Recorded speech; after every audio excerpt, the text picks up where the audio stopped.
Ever walked into a room and felt something odd about a piece of decor? Perhaps a clown statue? Picture this. It's a typical evening of babysitting.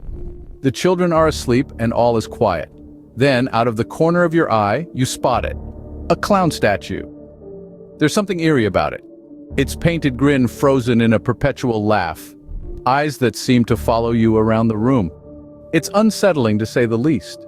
You try to brush it off, telling yourself it's just a statue, a harmless piece of decor.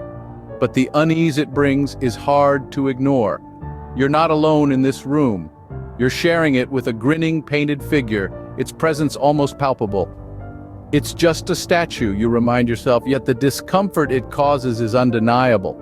You decide to ignore it, but that decision could be the beginning of a terrifying ordeal. But what if something as innocuous as a statue could turn your ordinary night into a nightmare you'd never forget? Imagine, the parents return home and you casually mention the clown statue. The reaction is not what you expect. The parents' faces turn as white as the clown's painted visage. Their eyes wide with terror, they stammer, "What clown statue?" A chill runs down your spine. You had assumed it was just a peculiar piece of their art collection, but now, the eerie grin and the cold, glassy eyes of the statue take on a more menacing meaning.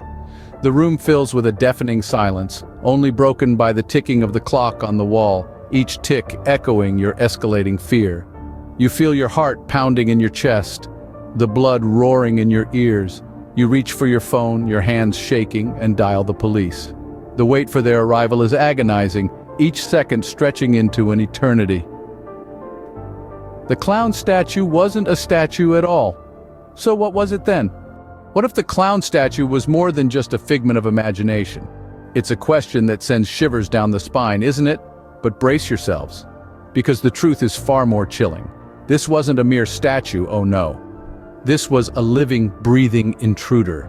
The clown, my friends, was a criminal, a predator in disguise.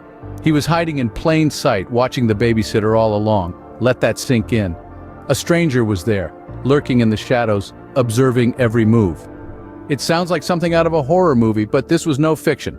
As the story concludes, the police arrive on the scene to confront the clown, but he's nowhere to be found. Vanished, gone. As if he was never there to begin with. The clown had vanished without a trace, but what if he's still out there waiting, watching? Who's to say where he might show up next?